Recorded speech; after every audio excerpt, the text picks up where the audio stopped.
Welcome to 21st Century Dating Decoded. We're making modern love simple. Get ready to decode your love life. Brought to you by Mingle. In 2024, a woman did something that, it literally sounds like the premise of a dystopian sci-fi novel. Oh, the WhatsApp story, right. Yes, exactly. But it was entirely real, and it, perfectly encapsulates this massive crisis we are going to dissect today. It really does. It's wild. So she downloaded 5 entire years of WhatsApp arguments with her boyfriend, like thousands upon thousands of texts. Just every single petty squabble. Every petty squabble, every late-night apology, all of it. And she fed this entire massive file into ChatGPT. Which is just a staggering amount of personal data to hand over. Right. And she asked the machine to objectively determine which one of them was the toxic communicator. Oh, wow. Yeah. The AI processed half a decade of human intimacy in, seconds, and calmly declared that her boyfriend was, in fact, the healthier partner. Which I'm sure went over great. Oh, I bet.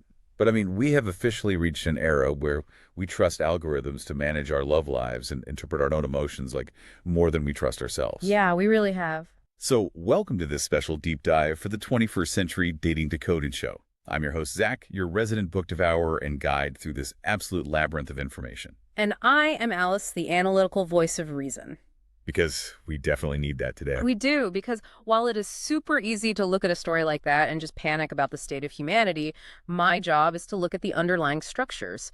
The things that pushed that woman to outsource her relationship analysis to a server farm in the first place. And our mission today is, frankly, monumental. It's a lot to get through. It is. We are unpacking a massive stack of sources today. We have peer-reviewed sociology papers from McGill University, raw dating app user data from Talkify, and plenty of fish. Plus all those exhaustive behavioral trend reports and deep psychological studies. Right. We are going to decode a massive cultural shift happening right now in 2026.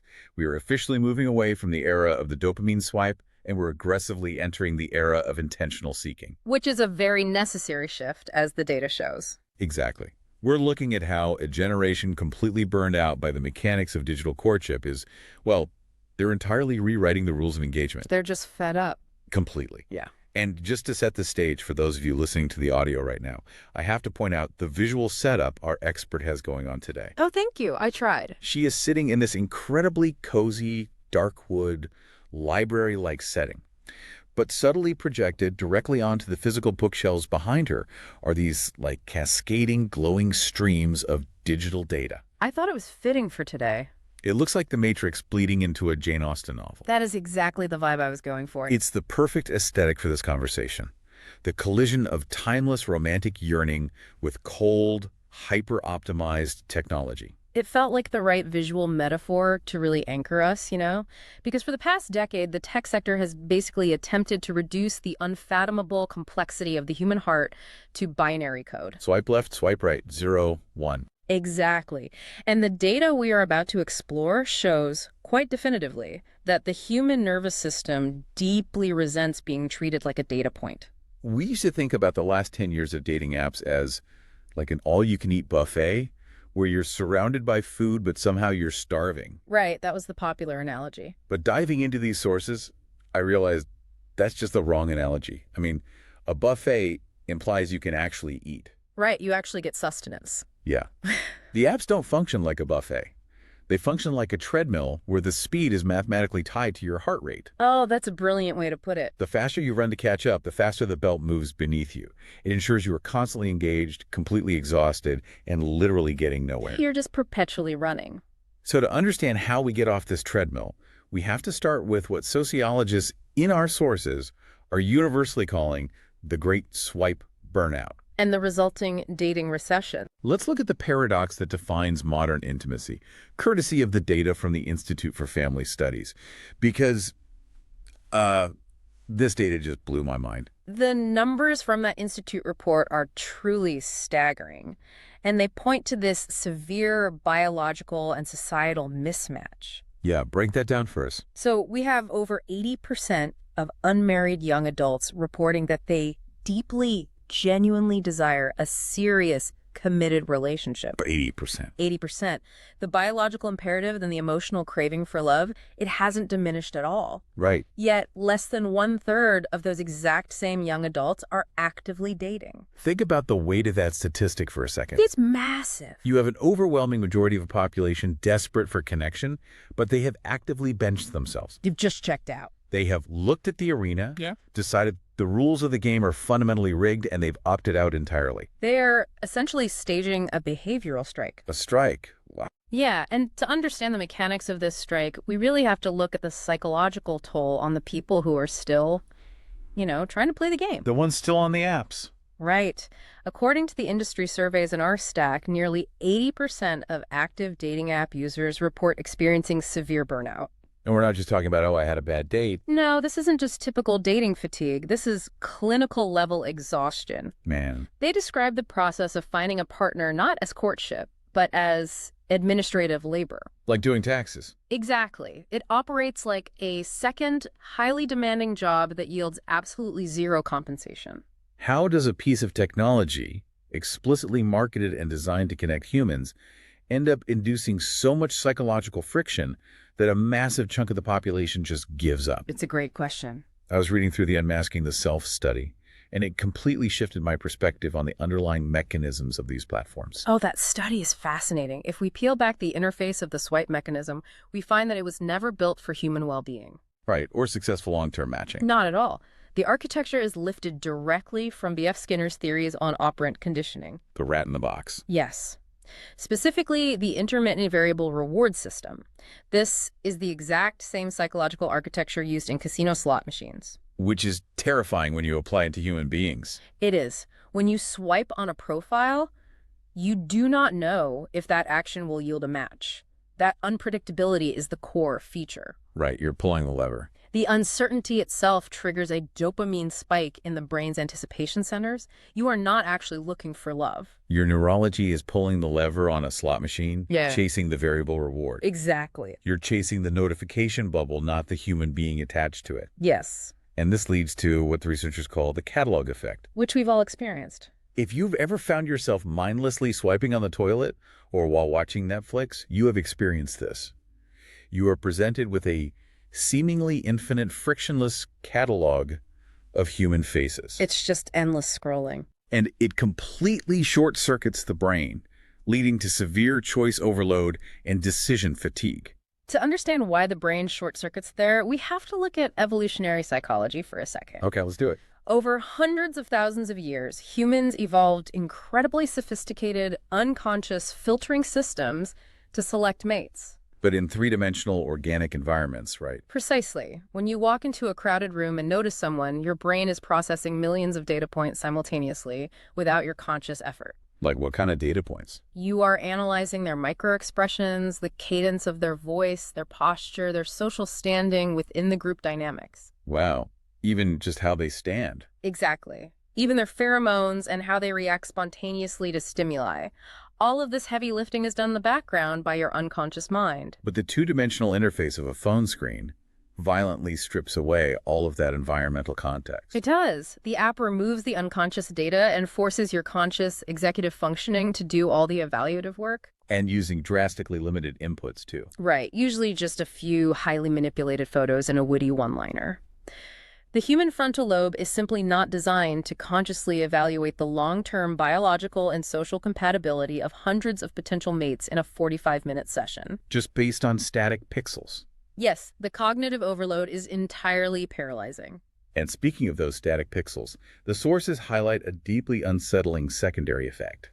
Oh, you mean the dysmorphia? Yes. It's not just how this 2D environment corrupts our view of potential partners. It fundamentally shatters how we view ourselves. Let's delve into the phenomenon of selfie dysmorphia. Because the platforms reduce the initial spark of attraction to purely visual, static elements, users are forced to become hyper-fixated on their own digital presentation. They curate everything. They apply filters that subtly alter jawlines or smooth skin textures. It's like everyone is a digital artist of their own face. And over a prolonged period of participating in this ecosystem, individuals develop a profound psychological dissociation. Meaning they don't recognize themselves. Essentially, yes.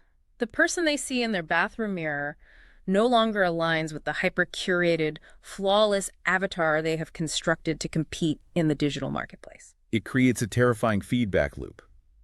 You're essentially forced to compete against a fictionalized, optimized version of yourself. The psychological burden of that is immense. I mean, if you do miraculously secure a date, you don't show up excited. You show up vibrating with anxiety. Terrified that the flesh and blood human sitting across the table is going to realize you don't actually look like your digital ghost. Right. It destroys the very foundation of confidence required to actually be vulnerable with another person. And that vulnerability is further eroded by the mechanical failure of how people actually communicate within these apps. This was one of the most eye-opening parts of the behavioral data for me. The gendered asymmetry. Yes. The data reveals a highly gendered asymmetry that essentially guarantees misery for everyone involved. It plays out like a textbook tragedy of the commons. It really does. Let's look at the communication flow. Men are initiating the vast majority of conversations, sending roughly 79% of all initial messages across major platforms. Which sounds proactive until you look at the quality. Exactly. The critical data point is the length. The average length of those messages from men is a mere 12 characters. 12 characters. That's it. Hey, what's up? Hi. It is a high-frequency, low-effort algorithmic strategy. Why do they do it, though? It is born out of intense frustration and statistically abysmal match conversion rates. It mirrors high-frequency trading in finance. No, it's interesting. They were just rapidly pinging the server, hoping to find an open port. While women, conversely, send only 21% of initial messages, but their average message length exceeds 120 characters. Which is a completely different approach. They are operating as manual analysts. They're investing significantly more emotional and intellectual effort, but deploying it far more selectively. The result is a toxic, self-defeating ecosystem. For everybody. Yes. Men experience total outreach saturation. They are shouting into an algorithmic void, sending hundreds of low-effort messages and receiving virtually zero signal in return. Which conditions them to feel completely invisible and constantly rejected. Exactly. And women, occupying the other side of the dynamic, are crushed by a tidal wave of low-effort noise. It's like searching for a needle in a haystack of haze. They are emotionally exhausted trying to sift through hundreds of contextless haze that give them absolutely nothing to anchor a conversation to. Nobody wins. It is a perfectly engineered machine for mutual resentment. That is exactly what it is. Which obviously begs the question, if the user experience is this universally catastrophic and the behavioral data proves it, why hasn't the fundamental architecture of these major apps evolved in 10 years? It comes down to incentives. Reading through the Speedify source material, I had this sinking realization. Do these massive tech conglomerates even want us to find a partner? If we examine the macroeconomics of the situation, the answer becomes uncomfortably clear. Brace yourselves, everyone. The major platforms dominating the market are either publicly traded entities or the crown jewels of massive corporate portfolios. Their fiduciary duty is to shareholder value. Right, which is derived from monthly active users. Monthly active users, subscription tiers, premium visibility boosts, and in-app purchases. Okay, so think about that. If their algorithm were perfectly optimized to match you with your highly compatible life partner on your second day of using the app, and you both happily deleted your accounts forever, The company has just permanently lost 2 revenue streams. they are financially disincentivized from actually solving the problem they advertise. It's the classic critique of the pharmaceutical industry applied to romance. Exactly. It is infinitely more profitable to sell a daily treatment for loneliness than it is to provide a cure. The Speedify analysis mathematically proves that the algorithm isn't broken. It is functioning flawlessly as an engagement retention tool. Yes, it intentionally delays success to maximize the lifetime value of the user. The contrast provided by the Stanford Date Drop project perfectly illuminates this, right? Date Drop is such a fascinating case study. It was built by computer science students with an algorithm genuinely designed to match their peers based on complex compatibility metrics. And it worked. It was briefly wildly successful. And why? Because it lacked a financial mandate to artificially retain users. The developers just wanted their classmates to fall in love. That's so pure. But as the source astutely points out, the moment a project like that gains market traction, venture capital steps in. Right.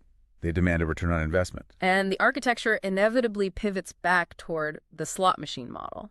So if the architecture of the digital dating world is fundamentally designed to extract attention rather than foster connection, and the users are completely burned out by the psychological toll, something in the culture has to snap. And it has. According to the trend reports for 2026, that snap has happened.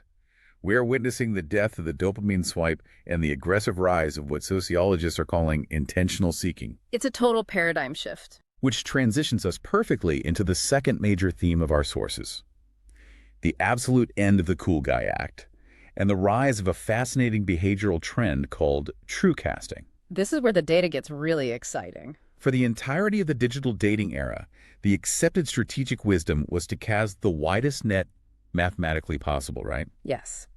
You optimized your profile for mass appeal. You sanded down your rough edges. You didn't mention your hyper-specific political leanings. You hid your strange, obsessive hobbies. Exactly. And you curated a highlight reel designed to project a breezy, unbothered, widely acceptable version of a human being. You presented a blank canvas. A blank canvas. By optimizing for the masses, you intentionally made yourself unremarkable enough that anyone could project their own specific romantic fantasies onto you. But true casting is the radical, conscious rejection of that entire philosophy. It's the complete opposite.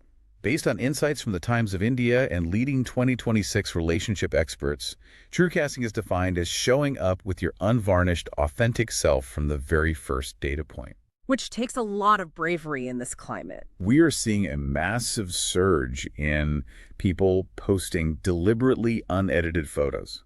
I mean, literally, utilizing images with bedhead, zero makeup, visible wrinkles, maybe a slightly cluttered living room in the background. And linguistically, they are putting their most polarizing, hyper-specific traits right at the top of their bios. The sociological mechanism at play here is brilliant, though. It really is.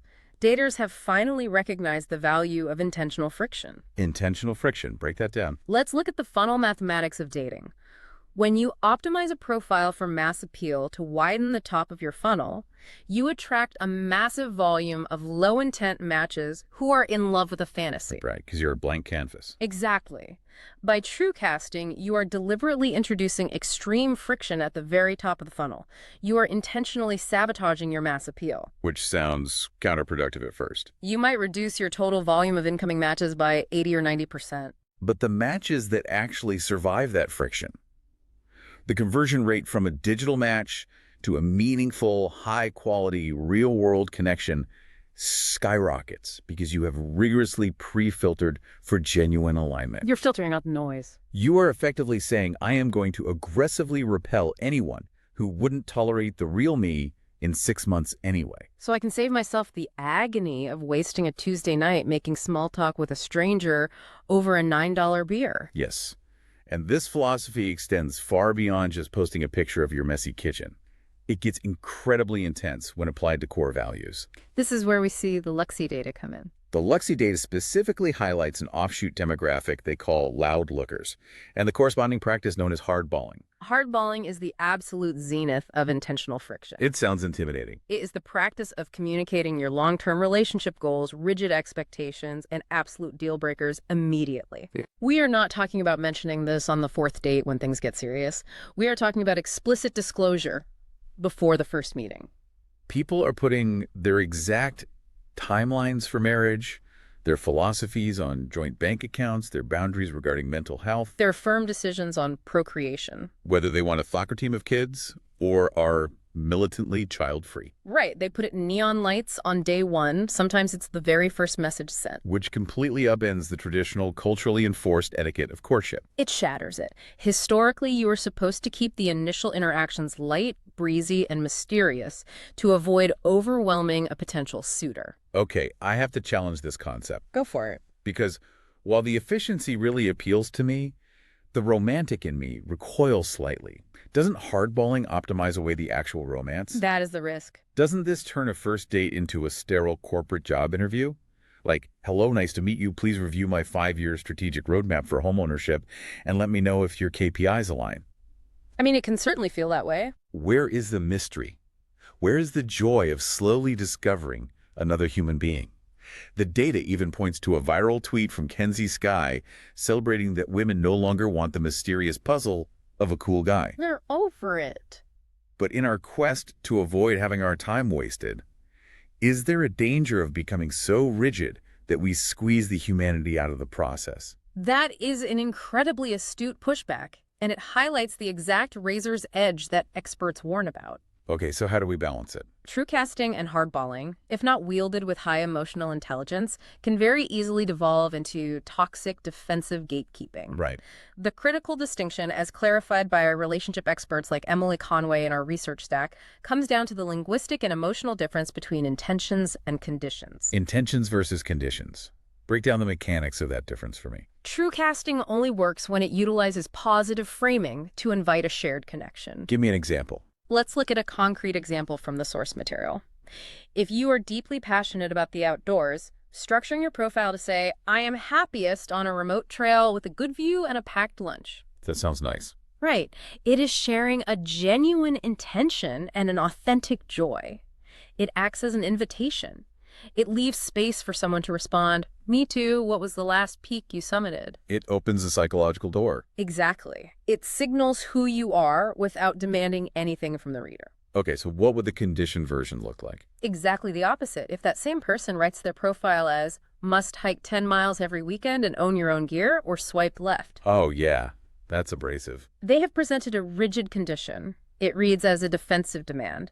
It doesn't signal that you are looking for an equal partner. It signals that you are attempting to hire an employee to fill a very specific vacancy in your life. Exactly. You are weaponizing your own hobbies as an aggressive filtration test. That makes total sense. The 2025 Computers and Human Behavior Report study found that profiles framed around shared values and future-oriented intentions are perceived as highly attractive and secure. Whereas the demands... Profiles heavily reliant on restrictions, demands, and complaints immediately trigger avoidance behaviors in well-adjusted users. Okay, that distinction makes perfect sense. So true casting isn't about being aggressively confrontational. Not at all. It's about being unapologetically clear about your internal reality, while still maintaining the grace to let another human being enter that reality. Beautifully said. It is a systematic attempt to clear out the paralyzing ambiguity that has defined the last decade of dating. And clarity is what people are desperate for. Which is incredibly ironic. Yeah. Because just as users are mastering the art of linguistic clarity to eliminate ambiguity, technology is rapidly introducing a completely unprecedented, incredibly complex layer of structural ambiguity into how we communicate. Oh, this is the wildest part of the data. This brings us to part 3 of our deep dive. The covert triad and the hidden role of generative AI in modern romance. This completely upends human sociology. This is where the sources veer straight into psychological sci-fi. We are looking at a groundbreaking ArcSiv paper authored by researchers Skylar Wang and Isabella Lupi at McGill University. Their findings are going to change how we study relationships. We have moved far beyond using AI to generate Python code or summarize meeting notes. People are now actively deploying large language models like ChatGPT as hidden algorithmic intermediaries in their most intimate romantic relationships. The paper analyzes vernacular discourse and qualitative artifacts collected from 2023 through 2026, and the behavioral shifts are profound. What are they actually doing? We see users routinely copying and pasting their partner's cryptic, emotionally charged text messages into an LLM prompt box. Just pasting the text right in. Asking the machine, analyze this tone. Is my boyfriend passively aggressively mad at me? Wow. But the behavior escalates significantly from passive analysis to active generation. Active generation of text messages. Users are commanding the AI to draft heartfelt apologies, to soften the tone of their reproaches, and in some extreme cases documented in the study, to script the exact phrasing of a breakup message. A breakup message. It is genuinely mind-bending to think about the mechanics of this. It really is. Imagine you get into a massive, emotionally draining fight with your partner. Instead of sitting with that discomfort, taking a breath, and wrestling with your own thoughts to figure out what you want to convey, you open an app. You just type a prompt. And type. My girlfriend is validly upset that I minimized her career stress at dinner. Draft a highly empathetic, heartfelt apology text that makes me sound completely accountable, validates her feelings, but ensures I don't sound too defensive. And the machine just does it. The machine instantly spits out a perfectly calibrated, emotionally resonant, therapeutically sound text message that you just copy, paste, and send. To understand the fundamental societal shift occurring here, we have to look at how artificial intelligence is effectively splitting a classical sociological concept in half. Okay, let's go back to sociology class. In 1983, the sociologist Arlie Hochschild coined the term emotional labor. Historically, within the context of an intimate relationship, emotional labor was understood as a singular, continuous, indivisible act. Meaning you feel it and express it all as one thing. Exactly. You internally feel the complex emotion, and then you do the grueling cognitive work to linguistically express it to your partner. Generative AI has violently bifurcated this continuous act into two distinct, separate actions. It's tearing the human process of connection right down the middle. It creates a schism. On one side, you have feeling labor, the interior, private work of genuinely holding remorse, deep love, or sharp frustration inside your own body. Okay. On the other side, you have articulation labor, the expressive, communicative work of translating that messy internal feeling into a structured language that your partner can actually digest without their nervous system getting defensive. That is the hard part. What the McGill data decisively shows is that humans are retaining the feeling labor. They genuinely feel the remorse. But they are increasingly, systematically outsourcing the articulation labor to an LLM. Because finding the exact right words is terrifyingly hard, especially when the stakes are high, like in an emotional conflict where one wrong phrase can escalate the fight. It's risk avoidance. The researchers in the sources talk about this translational frame that users adopt to justify the behavior. The users argue, I knew I was deeply sorry, I just literally didn't possess the vocabulary to say it the right way. So they view the AI not as an author, but merely as a highly skilled translator for their own true inner state. It provides what the paper calls a rehearsal function. The concept of the rehearsal function is critical to understanding the appeal. Because digital communication, specifically texting, is asynchronous, it affords the user time. Time that does not exist in face-to-face argument. Exactly. The AI serves as an anticipatory rehearsal space, a digital sandbox. You test things out. You can run a drafted text through the model and ask it, how might an anxious avoidant partner react to this phrasing before you take the irreversible risk of hitting send? Wow. It operates as a buffer against the immediate danger of misspeaking and causing further relational damage. Which brings us right back to that Business Insider story I mentioned at the top of the show about the woman who uploaded her entire WhatsApp history to ChatGPT. The one who found out her boyfriend was healthier. Yes. When the AI told her that her boyfriend was the better communicator, it introduced a dynamic that completely breaks our understanding of romance. The McGill researchers brilliantly applied Georg Simmel's classical sociological theory of the dyad versus the triad to explain the rupture this causes. Oh, this is fascinating. What's the theory? Throughout all of human history, romantic love has been culturally and structurally idealized as a dyad. A dyad is a fragile, self-contained, exclusive world built by two people. The fundamental rule of a dyad is that if a third entity enters the dynamic, whether that is a licensed couples therapist, a best friend offering unsolicited advice, or a mother-in-law mediating a dispute, the entire structure fundamentally transforms into a triad. Because the moment a third party is present, you are no longer just speaking to your partner. You are performing for an audience or appealing to a referee. The power dynamics instantly shift. But what generative AI introduces is entirely unprecedented in sociology, right? It introduces the covert triad. It is a structurally asymmetric operational triad. Meaning one side has a third party and the other doesn't. Yes. The language model is functioning exactly as a quasi-social third party. It is mediating the conflict, interpreting the incoming texts, and actively drafting the responses. But the partner has no idea. Exactly. This third party is completely invisible to the receiving partner. One human being operates under the assumption that they are engaged in an intimate, vulnerable dyad, while the other human being is secretly operating within the safety of a triad. It's profound asymmetry. And that profound asymmetry triggers a massive, raging ethical and philosophical dilemma about the very nature of authenticity. It's heavily debated right now. The sources highlight this intense cultural debate happening right now on forums and in opinion columns. If your boyfriend secretly uses ChatGPT to write your Mother's Day card, or to craft a deeply vulnerable apology after a fight, is it a thoughtful use of tools, or is it profound deception? Is it, as one Guardian article aggressively labeled it, chatfishing? Chatfishing.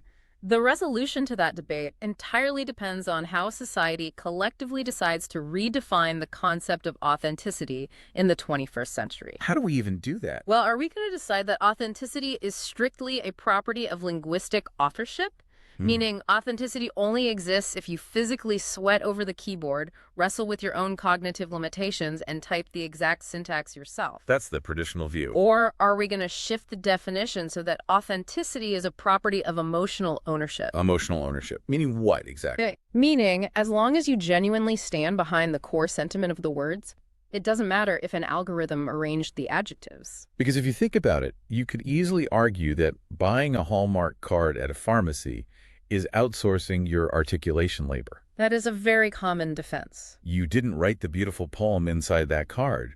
You paid a corporation $3 because their professional writer perfectly captured a feeling you couldn't articulate. Right. Is prompting an AI to write a customized text message fundamentally any different than buying a Hallmark card? The aggressive counterargument from users who feel deeply betrayed by this practice, such as the woman highlighted in a viral Reddit thread who discovered her husband had been using what she called a plagiarism machine for every romantic note he had sent her for 6 months. Wow, a plagiarism machine, that's harsh. The counterargument is that a Hallmark card is inherently transparent. When you hand someone a Hallmark card, they know it is a Hallmark card. Oh. Because of the logo on the back. Yes.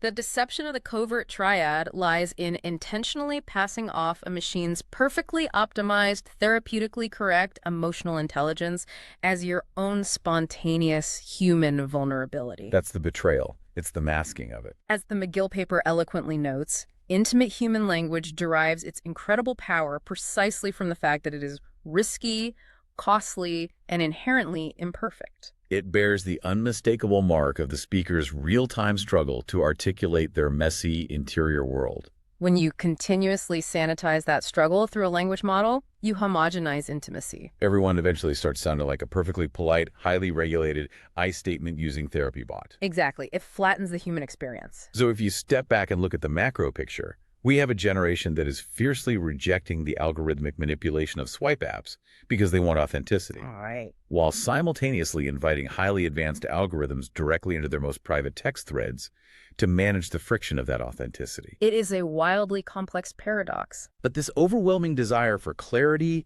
emotional safety, and intentionality isn't just changing the invisible architecture of how we text. It is completely rewriting the visible vernacular of dating itself. The slang is evolving rapidly. The words we use are shifting to reflect this new reality.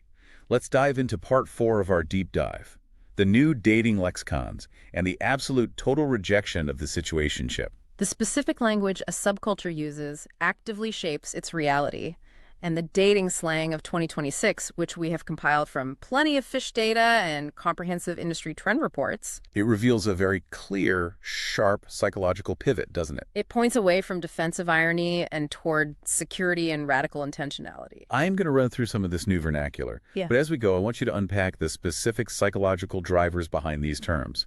Why do we suddenly need these new words? Absolutely. First up on the list, we have status flexing. Status flexing represents the statistical and cultural death knell for the situationship. Good riddance. Truly. For the better part of a decade, people actively lingered in undefined, murky, gray area relationships. Culturally, caring too much or demanding a label was viewed as uncool, desperate, or restrictive. Ambiguity was used as a psychological shield against rejection. Now, clarity is the ultimate social flex. The plenty of fish data demonstrates this shift mathematically. What are the numbers? 64% of singles are happily, clearly claiming they are casually dating. 30% proudly state they are exclusive. And 62% are fully and openly embracing the traditional boyfriend/girlfriend label. People want the label. Ambiguity has transformed from a cool protective shield into a terrifying liability. Because the digital world is so chaotic, clarity is the only thing that provides psychological safety to the nervous system. Ambiguity used to be cool, now it's terrifying. I love that framing. Next on the vernacular list, we have a pair of terms that seem deeply connected: chemistry and curveball crushing. These two concepts operate in tandem to dismantle the previous era's rigid filtering. Chemistry, that's just a mashup of chemistry and riz, right? Yes.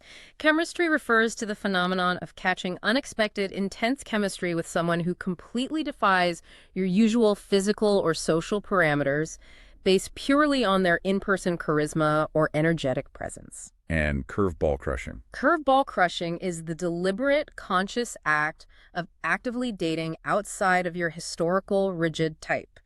What these terms reveal psychologically is that singles are abandoning the superficial, exhaustive checklists that the visual heavy swipe apps heavily encouraged.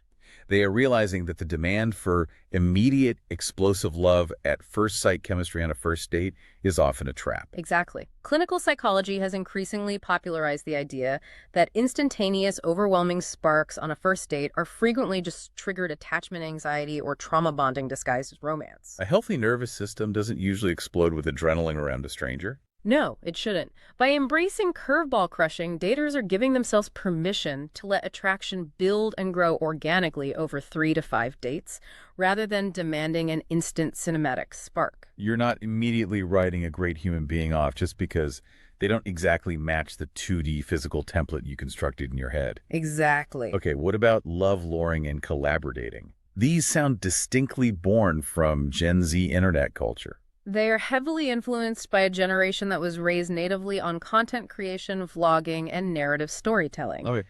Love luring is the concept of dating for the plot. It means remaining open to weird experiences, unexpected meet-cutes, and non-traditional dates, simply to see where the narrative arc of your life might go. So just seeing what happens. Collaborating takes that a step further by treating the entire process of courtship as a shared, conscious, creative expression. It highlights a desire to build a narrative identity together. It is the sociological recognition that a successful relationship isn't just a state of being you accidentally fall into. It is a shared project you actively build and co-author with another person. It's basically embracing main character energy, but consciously building a shared main character energy with a partner. That's a great way to put it. And finally, my absolute favorite term from the new lexicon, steading, as the direct antithesis to the ick. Oh, the era of the ick. For a few years, social media was entirely obsessed with the ick. This phenomenon where you are suddenly violently repulsed by a potential partner for the most incredibly trivial, absurd reasons. People were so proud of them, too. Like you see them run to catch a bus with a slightly weird gait, or they clap when the airplane lands, and boom, your traction evaporates and you ghost them. The ick was not a quirk of human nature. It was the ultimate predictable symptom of severe choice overload. Explain that connection. When you are conditioned by an algorithm to believe you possess literally infinite romantic options just a swipe away, your brain begins to view any minor human flaw, any slight deviation from perfection, as a valid excuse to discard a real person and return to the slot machine. Wow, so it's just a mechanism to get back to swiping. Sticking is the conscious, deliberate reversal of this toxic conditioning. It is the active commitment to stick around, to practice tolerance, and to accept individual differences. Recognizing that minor, quirky incompatibilities are just part of the human condition. Exactly. Daters are forcing themselves to focus on deeper structural compatibility markers, like conflict resolution styles and shared values. rather than using surface-level perfectionism as a defense mechanism against intimacy. It requires a massive, exhausting mental shift. You are essentially having to actively, consciously fight your own neurologically conditioned impulses to swipe away from imperfection. It takes real effort. But as we move into part 5, our final section, the data from Talkify strongly suggests that this mental shift cannot happen in a vacuum. You can't just change your mindset while keeping the same toxic behaviors. You cannot just change your internal mindset. You have to completely change the physical environment where you attempt to connect. The old environments are toxic to the new mindset.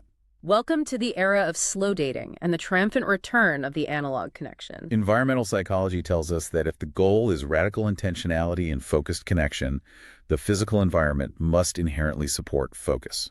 And the traditional blueprint of modern dating, the 5-hour alcohol-fueled loud bar date on a Friday night, is fundamentally counterproductive to that goal. The Talkify data makes this explicitly clear. The era of high-volume, multi-dating is collapsing. The practice of juggling 5 different active text threads, Lining up a coffee date on Saturday morning, a drink date on Saturday night, and a brunch date on Sunday, it is out. it doesn't build a robust pipeline. It just creates massive emotional exhaustion and blurs everyone together. People are heavily embracing slow dating, which means focusing on one prospect at a time to truly evaluate emotional safety without distractions. And to facilitate this, they are completely changing the architecture of the first meeting to something the industry calls the micro date. the microdate. How long are we talking? The microdate is a brilliant, highly efficient behavioral adaptation to burnout.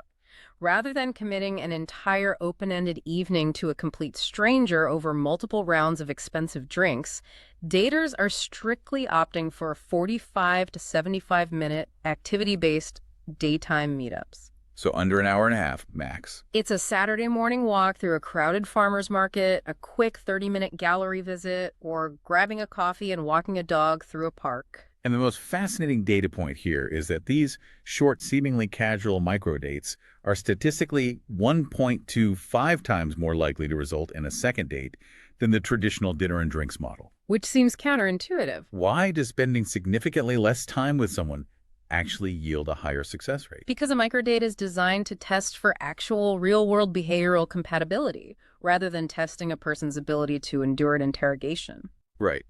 Sitting rigidly across a table at a dimly lit, loud bar for 3 hours mostly tests your tolerance for performative small talk and your capacity to process alcohol. Exactly. An activity-based microdate, however, reveals how a human being actually interacts with the unpredictable physical world. I see. When you walk through a farmer's market, you are gathering critical behavioral data. How do they treat the vendor when buying an apple? Are they inherently curious about their surroundings? Can they navigate a crowd without getting disproportionately angry? Do they show up on time? Do they follow through on a plan? It provides a vastly higher quality signal of their true character in a fraction of the time. It's an incredibly efficient lie detector. You can fake a smooth conversation over a martini, but it's much harder to fake your baseline level of patience when a dog tangles a leash around your legs at the park. And this shift toward daytime, activity-based dating is part of a much larger, massive cultural migration offline. People are profoundly exhausted by screens mediating every aspect of their lives. The swipe apps briefly solve the logistical problem of access, giving you access to thousands of singles in your zip code. But in doing so, they completely destroyed alignment and the magic of serendipity. So singles are actively flocking back to third spaces. Run clubs have functionally replaced nightclubs for the under 30 demographic. We are seeing a huge surge in bookstore meetups. The sources highlight specifically curated groups like the Intentional Club in New York, along with pottery classes and localized hobby collectives. People are desperate to meet in the wild again, where they can deploy those powerful, unconscious 3D filtering systems we talked about earlier. Which has subsequently triggered a massive, highly unexpected boom in a very traditional, historically analog industry, human matchmaking. That data point absolutely blew me away. I've always culturally associated professional matchmakers with either billionaires looking for discrete arrangements or much older, highly specific demographics. Hey. But the reports show that Gen Z and millennials are actually the ones driving a massive surge in boutique matchmaking services. Why are 25-year-olds paying humans to set them up? Because they have done the math and realized that human vetting, armed with intuition and empathy, is vastly superior to algorithmic roulette. They want a real human being to listen to the complex nuances of their history, To read their physical microexpressions when they talk about their exes, to understand their real-world priorities, and to carefully curate their introductions. Matchmakers completely bypass the paradox of choice. They offer a premium on quality, privacy, and curated alignment over sheer, overwhelming volume. The data on this return to human mediation is particularly compelling for specific demographics who have zero tolerance for time wasting, such as busy professionals or divorce daters. The divorce dater statistic is incredible. For instance, when divorce clients are matched specifically with other divorce clients by a professional human matchmaker, the success rate, defined as a relationship lasting beyond a year, is a remarkable 35%. A 35% success rate in the modern dating market is astronomically high. But it makes sense. They share a foundational, often painful life experience. They have already learned the hard lessons about what a marriage actually requires, and they are generally crystal clear on their intentions. The human matchmaker removes the friction of ambiguity before the two people even meet. Okay, we've covered an immense, complex landscape today. Yeah, you really have. Let's synthesize what this all means for you, the listener, trying to navigate this in your own life. The overarching theme of this deep dive. From the rejection of the dopamine swipe, to the rise of true casting, to the fear of the covert triad, It is a profound reclamation of human agency. After a decade of allowing ourselves to be treated like infinite inventory on a digital shelf. Singles are actively rebelling against the slot machine algorithms. They are embracing the friction of true casting to attract genuine alignment. They are setting hard, unapologetic boundaries early to protect their peace. And they are actively choosing the difficult work of emotional literacy over the hollow illusion of infinite choice.